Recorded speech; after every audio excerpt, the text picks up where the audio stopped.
আমি তোমাদের শেয়ার করব একদম রেস্টুরেন্ট স্টাইলে চিলি পর্ন। প্রথমে নিয়ে নিয়েছি কটা চিংড়ি মাছ।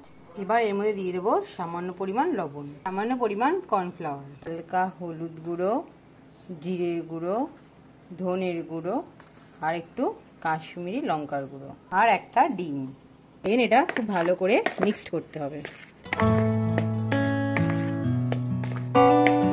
আধ ঘন্টার জন্য ম্যারিনেট করে রাখতে হবে। এদিকে আমি একটা প্যান বসিয়ে নিয়েছি। প্যান গরম করে তাতে আমি দিয়ে দিচ্ছি সাদা তেল। ম্যারিনেট করা চিংড়ি মাছগুলো একটা একটা করে দিয়ে দিচ্ছি।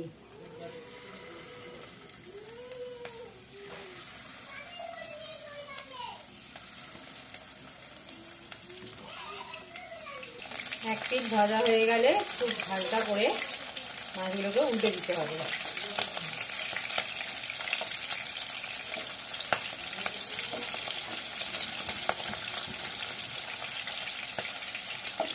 মাছগুলোকে আমি একটা একটা করে নিয়ে দিচ্ছি।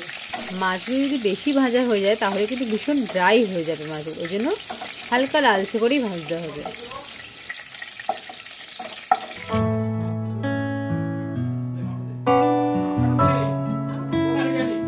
তেল গরম করে প্রথমে আদা রসুন কুচি দিয়ে দিচ্ছি।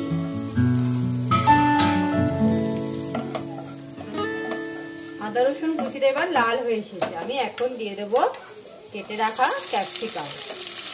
একটু হালকা ভাজা ভাজা করে নিয়ে তাতে আমি অ্যাড করে দেব পেঁয়াজগুলো।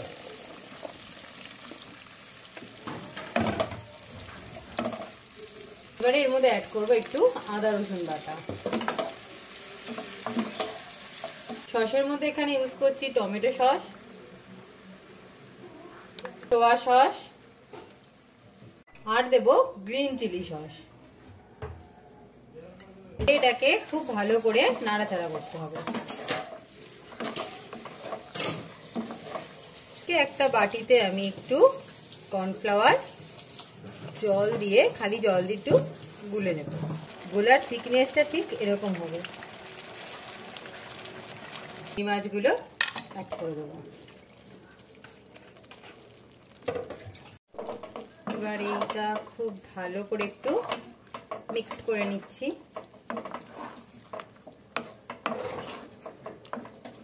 হালকা একটু জল,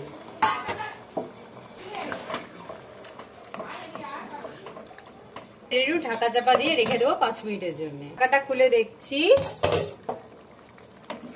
আমার চিংড়ি মাছটা প্রায় হয়ে এসেছে।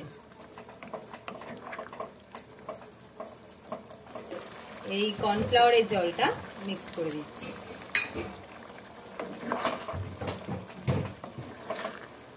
এবার আমি ঢাকাটা তুলে এর মধ্যে দিয়ে দিচ্ছি কটা গোটা কাঁচা লঙ্কা। ঝালটা তোমরা তোমাদের ইচ্ছা মতো ইউজ করবে, যেহেতু আমার ঘরে বাচ্চা খাবে ওই জন্য আমি কম লঙ্কা ইউজ করলাম। টেস্টটা একটু অ্যাডজাস্টের জন্য আমি দিয়ে দেবো অল্প একটু চিনি।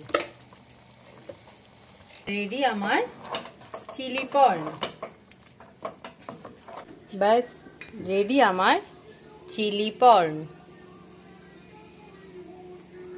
তোমাদের যদি আমার ভিডিও ভালো লাগে তো অবশ্যই পাশে থাকা সাবস্ক্রাইব অপশনটা প্রেস করবে। আর নতুন নতুন রান্নার রেসিপি দেখতে চাইলে অবশ্যই আমায় কমেন্ট করে জানাবে। আর এই ডিশটাও অবশ্যই ট্রাই করে আমায় কমেন্ট করে জানাবে কেমন লাগলো। চলো আজকের মধ্যে এখানেই শেষ করছি, আবার দেখা হবে অন্য কোনো ব্লগে। বাই।